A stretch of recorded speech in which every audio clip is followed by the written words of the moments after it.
All right, we're good. Morning, everybody. It's is it the 3rd of July? Half day trading today. So I expect essentially the only participants here are retail. So uh, I don't expect a whole lot of volume today. I expect the volume to be very, very low. Um, with low volume, sort of Christmas Eve sort of comes to mind, or New Year's Eve, day before the 4th of July, day before Memorial Day weekend, even. um, tend to be days in which either are range trades or upwards drift. I can't remember, except for maybe it was the Thanksgiving night a couple of years ago, is the only sort of low volume. And then into the day after Thanksgiving a couple of years ago, this is really the only low volume day I can really think of that was a major down day. And that was on news. So it started with an overnight sell off. So my lean today is to do not a whole lot and to um, protect capital, both mental and physical. And I flattened Amazon weekly options yesterday. I just took a trade on ES now on a retest of this overnight low at 60, and I'll show you the match. I said we needed NQ to bounce, and I'll show you the matching sort of area on NQ. And let's go to 30-minute. So, and it actually sort of didn't hold it completely, but it was this 210. Where's 210? I There. think your screen froze again. Okay.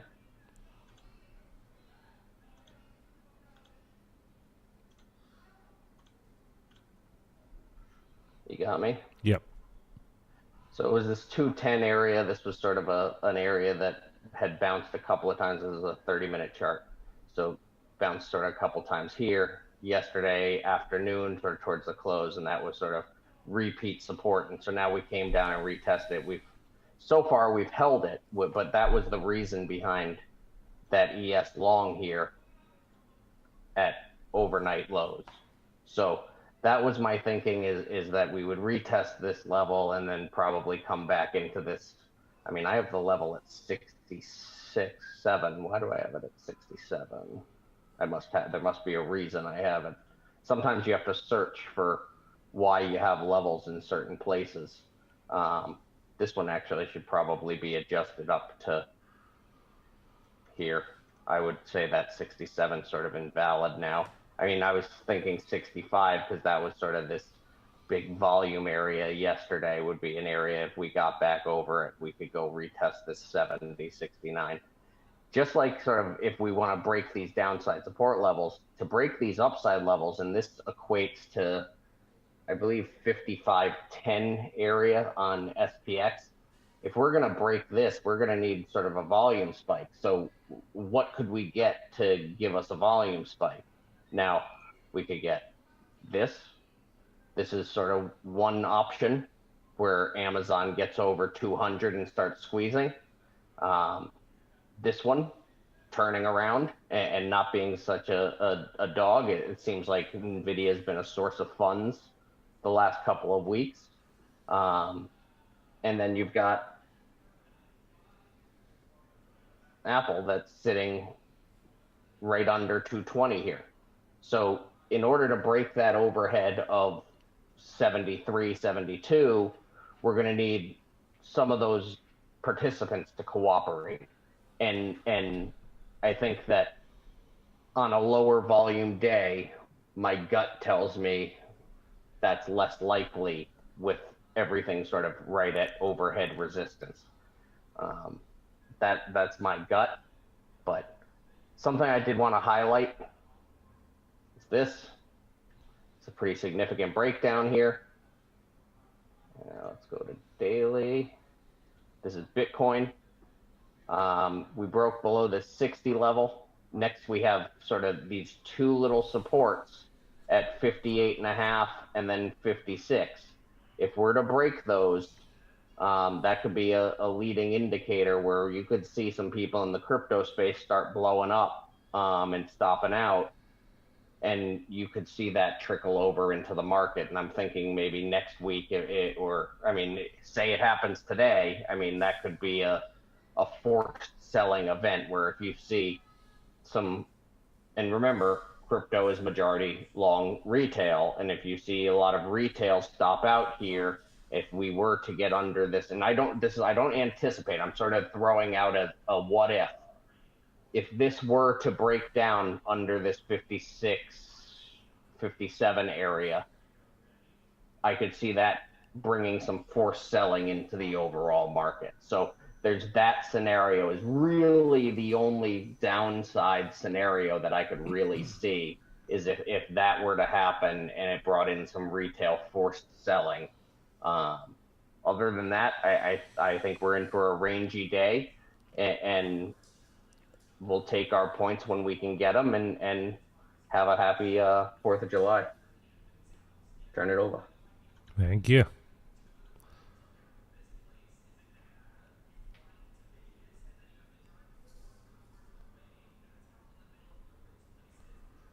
All right. Good morning. Good morning. On the indexes today, let me zoom out on here. So on Monday, I kind of mentioned we were looking like this was shaping up for a push back up, and it eventually did. It just took a little longer than we anticipated. Not really a clean pattern here, but I kind of see this as a bearish formation. And we are getting that. I lean after today sort of bearish watching Bitcoin, which is sort of a risk thing. So I would agree is that I think we're setting up for a down move, but probably next week or something, but not yet. Yeah, it's we'll see. I mean, we have that SPX 5500, which was about a 60-point spread right now. Yeah, so essentially the 5560 I just longed was a retest of 5500. Right. So that's going to be a key, and I wouldn't be surprised if we kind of pin that today. So we'll see. We could sort of grind around up here, but like Dan said, eventually this kind of formation should bring somewhat of a retrace. Where that goes, I don't know. But I've got the Fibonacci's drawn up here. If we do get below the 5500 SPX, 5560 ES, I have a support level, or the first Fibonacci at 5556, so it's right below there. And then the 38 retraced at 5545.75. And a 50% retrace at 3750. And then the 61.8 at 29.25. So if we start seeing some aggressive selling, those are the levels that I'll be watching on the downside as targets, and also areas that we could find support and get a bounce. So those are the levels I'm watching today. Again, that's 56, 45.75, 37.50, and 29.25 are the main Fibonacci supports. And if I flip back over here, those are the yellow lines on my charts, are all the Fibonacci levels that I just mentioned. Obviously, we have this other support at 55.60, where Dan took along. I do have also a weekly mid pivot here at 38.75, which is just above this 50% Fibonacci. So when we look at taking trades, especially counter trend, we look for correlations. This would be, if we do get a big pullback, this would be the zone that I would be looking at support, and maybe take a counter trend reactionary trade off of there long. But again, we got to break below this 60 and then this 56 Fibonacci level here to even start thinking about that as a target. Even if we break below that SPX 5500, it tends to try and fake out and then reclaim. So that also is another potential trade. And I wouldn't be surprised, like Dan said, if we kind of remain rangy today and kind of just bounce back and forth like this all day. That would not be a shocking reaction for today. So let's see what happens there. Markets close 1 o'clock Eastern. I don't imagine volume's going to be really there. Like Dan said, retail's going to be trading. The big boys are already in the Hamptons sipping on Mai Tai or whatever they're drinking. So just be a little careful, size down on the individual. Dark and stormies. Yeah, yeah. Individuals, Tesla, I still am long here. Just run as in my options, and I have equity, from 173. So I've been really trading this well for the last few weeks. I will exit the couple runners I have left over for today. I'm not going to let Theta take me into Friday. They're probably going to open up over 10x. So that was a really nice trade.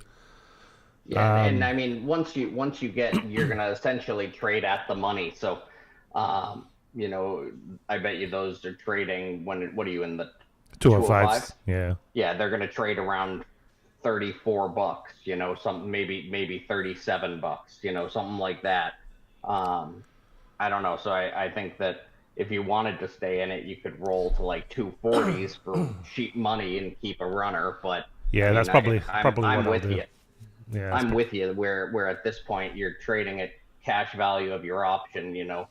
I mean, you're not going to decay a whole lot, but you're risking a 10, 15 point sell off in Tesla. So exactly. I mean, 2 days is a long time in the world of Tesla, and yeah, for who sure. knows what Elon can do. Yeah. A little bit of a wild card. So, but this 238 level was a 61.8, so that's why we've kind of found resistance here, came below, popped above, now below, and we'll probably come up and retest it here at open. The other things I mentioned yesterday was AMD. I really like this setup for long, and we got to get over this 166 area. We've kind of wicked up here a few times. I don't anticipate this moving today. What do you win on this? Oh shit! Hold on, let me pull up my. I don't have a position in it, so I was just looking at it. I'll tell you. Hold on a second. I'm in July monthly 180s. So I'm a little underwater in them right now, but we'll see if this has to really get moving next week. Otherwise, I'm going to roll out a little further. But this is kind of my target up here at this 194. Once this breaks out, I think it'll move quickly, kind of like Tesla did. Same sort of, weeks-long consolidation. I'll look at the options market today and early next week to see if there's any clues there. You'll probably start seeing a spike in activity there once this starts breaking out. I mean, NVIDIA is such a name that just has so much. It's a really hard one, like Apple or NVIDIA, to read the options because they're so incredibly liquid. Right. I'm looking at the July strikes, the 170s, the 165s, the 180s. They all have 20 plus thousand open interest. It's crazy. Yeah. So that's one. Shop I'm in also. I'm a little down, but on those also. But I was watching for a hold of this, which we've gotten. This is a 21-day moving average on the daily. We do have overhead resistance at 68.90 at the 200-day, but eventually looking for this gap fill up to $75. Amazon, of course, got that breakout. This really could get a squeeze too. It's kind of same sort of thing that we've been watching. This just weeks long consolidation in this zone, and now we finally broke out. So definitely want to keep an eye on. Other than that, it's we're pretty much in this sort of wait and see mode now until next week. Nothing that happens today is going to be that meaningful for next week. Obviously, tomorrow market's closed. Friday again is going to be a slow day. Nobody's coming back into the office until Monday, so it's pretty much just retail trying to make a few bucks. So just trade small, trade carefully, don't force anything. You don't need to trade today. Just watch the action and see if anything high probability sets up. What do we got here? Somebody wants Chewy. Chewy. Let me pull up Chewy. Had a pretty good sell-off after the cat. Yeah. It actually looks like it, and I'm pulling it up on mine here. It retested that old level I had at 23.54 to the penny. Oh, look at that. What do we got here? Little what's that? 61.8 support. Yeah, that was so. If I pulled up my chart that I had been posting on Twitter there. So this 23.54 was a gap fill from back in January of 24, so January of this year. Yeah. So that was actually the area it held, and it holding that area. I actually think that I might add to this one again. I added to it yesterday or 2 days ago. I can't remember, but I might add to this one. Not a bad spot. I mean, you've got this support of the 61.8. I don't anticipate this, but there is a gap here below. If we do start breaking down, Where? Oh, yeah, where? below 19. Oh, yeah. I mean, that's the earnings gap. I mean, I don't. that would be below the level that the company's been buying back stock. I would think that would be a pretty good floor right now. Yeah. But if we did get down here, I would definitely be loading the boat. Yeah. I don't anticipate it. Nothing pattern-wise really set here right now, other than somewhat of a, potential to come and build out a right shoulder for that gap fill. So I'll keep an eye on that. But this is not a bad spot if you want to play it long. You could play it with this as your support. So a pretty low risk reward if this does kind of consolidate a little bit and then start moving back up. Other than that, I think we covered everything. Let's see what the index. Yeah, we found decent support here. That was a good trade there at 60. That SPX 5500 is definitely going to be a tough nut to crack. So keep an eye on that. And we got another minute here. Sirius, SIRI. Yeah, I mean this is almost looking like it wants to build out potentially a little bit of an inverse. See if we kind of consolidate. I wouldn't like that for my July OPEX options. I would much rather prefer it just keep going up. Yeah, parabola. But I could see that too. But I mean, if once we got over that little area at 3, what do we got? 325 is that next area there? Yeah, right here, 327, 328. Yeah, I mean, over that is just air. Yeah. So that's something to watch. If we could get over that 325, 327, oh boy. Yeah. You're going to see a lot of Zach Morris. This is what I wanted to look at too. You have this. Oh yeah, just Launchpad. Launchpad. So. Up to what? What is that? 4? Yeah, you have basically $4 Yeah, I starts mean that to would be bump pretty in. nice. Those, I think I'm in the three calls for OpEx at 15 cents or something, 16 cents. I can't remember, but Nice. that would be a nice one if it went to four. That would be a nice trade. Awesome. All All right, right. guys, have a wonderful holiday, and we will talk. No call, obviously, tomorrow, but we will talk on the 5th. So have a Yep. great holiday with your family, and don't lose money today. Don't lose fingers either. Yeah, yeah, don't lose fingers either. See ya. Bye.